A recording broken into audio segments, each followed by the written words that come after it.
नमस्कार, आप देख रहे हैं insights with Vishal Sood on Punjab today. Sir, welcome to the show. Thank you. Your own show, sir. Yeah. But I want to start with Punjab today rather than Ukraine, Russia that we keep doing, क्योंकि एक बार दोबारा Punjab is coming into the limelight, at least for us, especially with these exit polls. And मैं हर बार ये कहता हूँ कि exit polls, opinion polls वैसे तो ये होने ही नहीं चाहिए.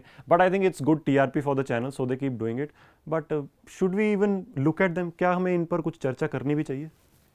Look, as you rightly said, we are not, Punjab Today is not that kind of channel which will go into speculation.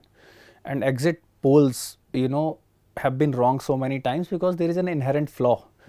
अब मैं, लोगों को समझाने के लिए कि किस तरह का क्वेश्चनर बना है, उसी से रिजल्ट्स बड़े डिफरेंट प्रिडिक्ट किए जा सकते हैं या दिखाए जा सकते हैं, राइट? सो लेट्स सपोज कि मैं अगर ये पूछ रहा हूँ कि आपके ख्याल में सबसे बड़ी पार्टी कौन सी बनेगी, विज़ आपकी फेवरेट पार्टी कौन सी है, और डायरेक्टली ये पूछना तो मेरे को लगता है कि इट्स नॉट अलाउड कि आपने वोट किसको किया.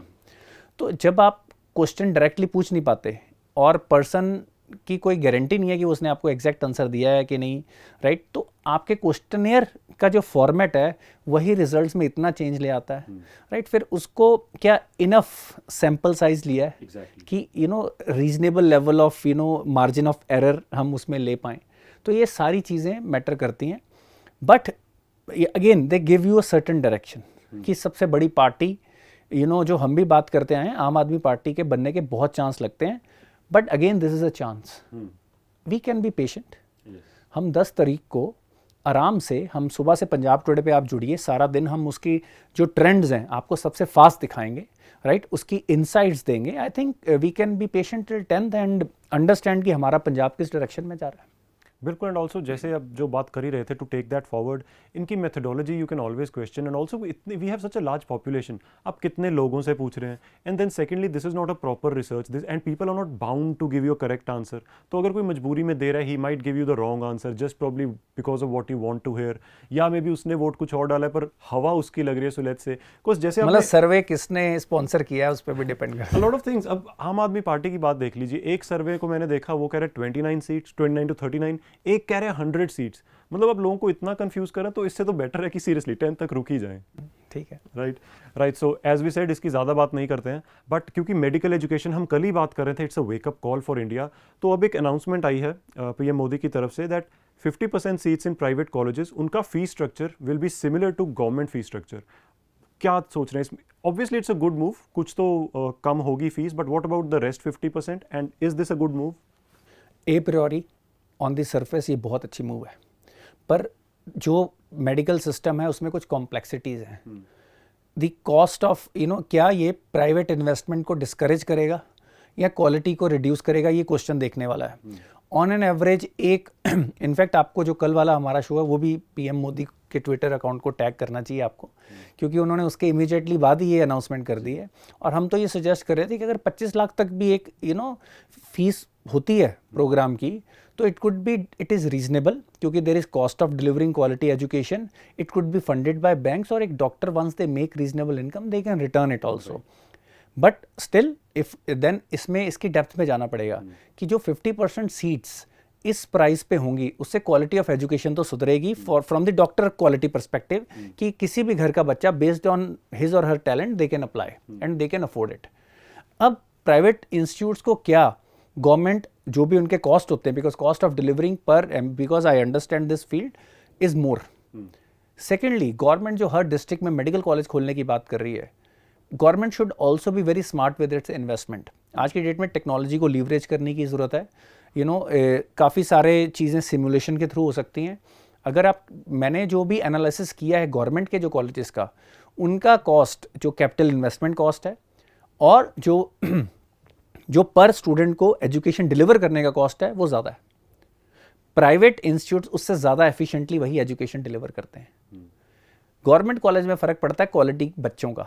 हम गवर्नमेंट कॉलेज के, उनके पास बेस्ट इंफ्रास्ट्रक्चर होता है, सब कुछ होता है, पर बच्चों की क्वालिटी बहुत ज़्यादा होती है वहाँ पे, क्योंकि प्राइवेट कॉलेज में वही बच्चे जाते हैं जिनको सरकारी में नहीं मिलती है. But government efficiently medical education या मेडिकल कॉलेज जो खोलती है उसमें बहुत ज़्यादा पैसे लगाते हैं. उस पैसे में रफली 3 मेडिकल कॉलेज खोले जा सकते हैं, ये मेरा मानना है. तो गवर्नमेंट को ये भी देखने की ज़रूरत है, नरेंद्र मोदी जी को ये भी देखने की ज़रूरत है कि जो भी उन्होंने मेडिकल कॉलेज अप्रूव किए हुए हैं वो किस बेसिस पे अप्रूव्ड है. सालों साल से हमारे गवर्नमेंट सिस्टम्स में करप्शन रही है। एक नॉर्म्स बन गए हैं जी, इतने का बेड आएगा, इतने की ये मशीन आएगी, जबकि मार्केट में उसके प्राइसेस बहुत कम होते हैं।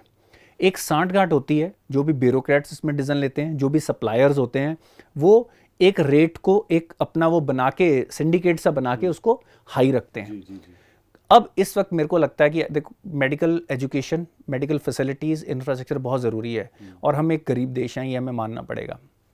Per capita income is on the lower side of $2000, और हमें बहुत ज़्यादा डॉक्टर्स की ज़रूरत है, और अगर हमने हेल्थ अपने लोगों की अच्छी कर ली, अच्छा इन्वायरमेंट दे दिया, तो we can build a great nation faster. तो इस सिस्टम के अंदर जो करप्शन है उसको इस वक्त बहुत गहराई से देखने की ज़रूरत है। सिर्फ ये नहीं कि आपने रिसोर्सेज एलोकेट कर दिया और रिसोर्सेज एलोकेट के नाम पे और ज़्यादा करप्शन बढ़ गई। हमारा एक एक रुपया कितना एफिशिएंटली यूज़ हो रहा है। हमारी सेंट्रल गवर्नमेंट, हमारे प्रधानमंत्री नरेंद्र मोदी बार बार कहते हैं कि आई एम ब्रिंगिंग ट्रांसपेरेंसी। इस चीज़ पे बहुत ध्यान से देखने की ज़रूरत है। जो मेडिकल कॉलेज अगर 150 करोड़ का बन सकता है, तो वो 450 करोड़ में क्यों बन रहा है? पर स्टूडेंट की एजुकेशन, अगर आपका 25 लाख रुपए खर्चा हो रहा है, तो आप कैसे प्राइवेट इंस्टीट्यूट को बोल सकते हो? आपके बजट के हिसाब से आप 25 लाख रुपए खर्च रहे हो, आप प्राइवेट इंस्टीट्यूट को बोल रहे हो तुम फीस कम लो। वो तो प्रॉफिटेबली कर रहे हैं और वो कम खर्चे में कर रहे हैं। तो अगर हम पर बच्चे पे खर्चा 25 से 5 लाख कर पाएंगे, तो हम उसी बजट में 5 गुना ज़्यादा डॉक्टर प्रोड्यूस कर सकते हैं। सो इस वक्त मेरे को लगता है कि देखो, ये तो एक ट्वीट है, इसकी डेप्थ में जाना और इसके पीछे काफ़ी होमवर्क और एक एक बहुत ही जागरूकता और पैशन के साथ इस सिस्टम में से इनएफिशिएंसीज और करप्शन निकालने का टाइम आ गया है। अदरवाइज हमारा देश ऐसी चीज़ें सफ़र करता रहेगा जो हमने कोरोना में सफ़र किया है, जो हमने बेसिकली इस वक्त यूक्रेन में जो हमारे बच्चे, अलग अलग scenario, medical, health, health of our nation is important. अगर हम हेल्दी नहीं है, अगर हमारे पास इंफ्रास्ट्रक्चर नहीं है, तो हम देश की तरक्की में कैसे कंट्रीब्यूट करेंगे? अगर एक बंदा बीमार होता है, उसका परिवार डेट में आ जाए, तो इस तरह तो बंदा रिस्क में रहेगा हमेशा। इंश्योरेंस कंपनीज भी फिर हमें उसका एक्सप्लॉइट करेंगी। तो इस वक्त बहुत ज़रूरी है कि इस सिस्टम की करप्शन और इनएफिशिएंसीज को ठीक किया जाए, और गवर्नमेंट खुद अपने गिरेबान में भी झांके कि हम जो चीज़ 50 रुपए की है उसको हम 500 रुपए में क्यों ले पा रहे हैं। Right, and specially with India's increasing population, हम इतना नहीं मैनेज कर रहे हैं। With the increase it's going to even get worse. But yes, moving to Ukraine Russia जो हम बात कर रहे थे, एंड कल हमने बात की थी सुमी शहर की, आज रिपोर्ट्स आई हैं 21 लोग मर गए वहाँ पर with an attack. So it's not getting any better the situation. But I want to talk about जो डिप्लोमेटिक चीज़ें चल रही हैं, जो डिप्लोमेसी चल रही है। आज बहुत इंटरेस्टिंग स्टेटमेंट आई है, रशिया की फॉरेन मिनिस्ट्री कह रही है that US and Russia should go back to being peaceful but have a relationship जो कोल्ड वॉर के टाइम पे था। This is a very interesting statement. Obviously it will mean end to violence, but is it an ideal scenario? Look, it is not an ideal scenario, because ये तो काफ़ी चीज़ें cold war की शायद ये फॉरेन मिनिस्टर भूल चुके हैं कि so many times world came to close to extinction, right? We were just lucky कि किसी ने वो ट्रिगर नहीं दबाया, मिस इन्फॉर्मेशन थी। कोल्ड वॉर स्टेटस, शायद उनका स्टेटमेंट देने का पर्पस ये भी हो that we two are super powers, but the reality of world is different. China is another player, India is emerging as another player in world power, and they will create their own areas of influence.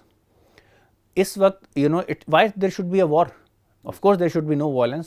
That part of this statement we take. Why should there be cold or hot or warm or that any war?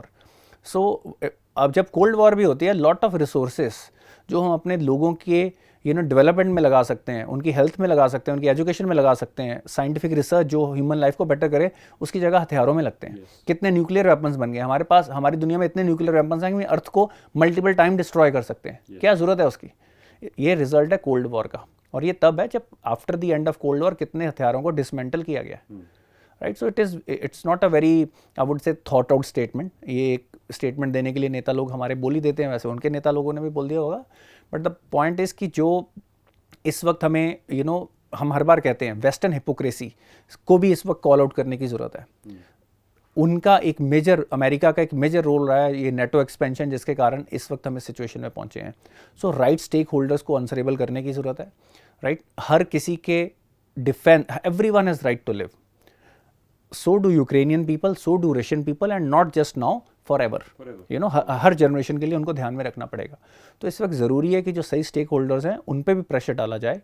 I am surprise no one is putting pressure on US to say कि NATO expansion नहीं होगी।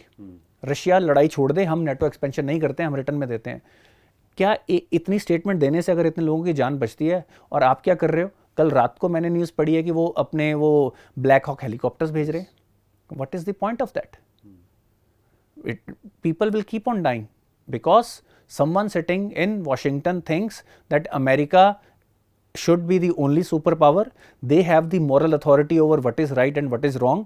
कहाँ पे democracy लगानी है, कहाँ पे तालिबानों को बिठाना है, कहाँ पे बिल्कुल इस्लामिस्ट स्टेट में आपको सिर्फ रॉयल फैमिली से डील करना है, उनकी कन्वीनियंस के हिसाब से सब कुछ सही है. एंड ऑल्सो मुझे इस स्टेटमेंट में एक इंटरेस्टिंग चीज़ जो लगी that what has happened is they called out US directly. They pointed out कि ये रशिया यूएस की ही बात है actually, and that coming to the forefront should probably put some pressure on US. If it is taken very well, you have noticed it. If more people notice it, and I think now United Nation, lot of people in United Nation, देखो कुछ चमचा nation है US के, right. कुछ छोटी छोटी European countries हैं जो अभी भी अपने पुराने कॉलोनियल माइंडसेट में रहती हैं कि वी आर बेटर. उनकी जो कवरेज हुई है उनके मीडिया की, जिसमें उन्होंने बोला है कि people with blonde hair and blue eyes should not die, और people with brown skin it's okay if they die. तो वो उस तरह का उनका कॉलोनियल हैंगओवर है, where they think they are superior than others. और अमेरिका में भी यूरोप से ही गए हुए लोग ही इस वक्त they form the major population. तो it is now required that जो हम हमेशा से सोच रहे हैं विजडम और नॉलेज का और ब्रदरहुड का, eastern civilisations, they should come together and they should question this mindset, and we should ask for peace right away. And there should be some pressure on US also to make a statement which does not add fuel to the fire. आप ऐसी statements दे रहे हो, UK वगैरह ये सारी ऐसे statements दे रहे हैं कि they are adding fuel to the fire. Why is no one giving a statement that Russia need not to worry, there will be no NATO expansion, please stop the invasion of Ukraine so that Ukrainian people live. And I am surprised why Ukrainian people don't understand it. कि who is causing this harm to them. Probably they are in the midst of war, तो इतना वो देखो सोच ही नहीं पा they रहे. are the basically they are the people who are losing out in this conflict. Exactly.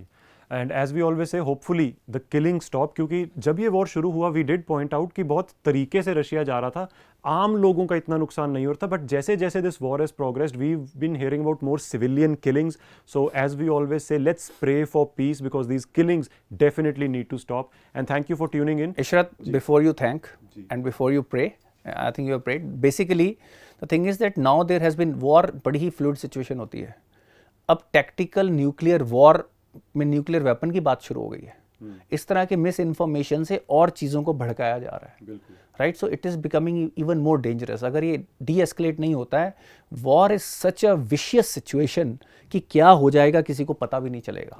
And then we will live with our regrets. So I appeal to every major power. I appeal to US, I appeal to Western countries, I appeal to Russia, I appeal to people of Ukraine to get their act together. ताकि ये चीज़ escalate हो गई तो फिर whole globe will pay the price for it. And already we are paying, Indians are paying the price for it.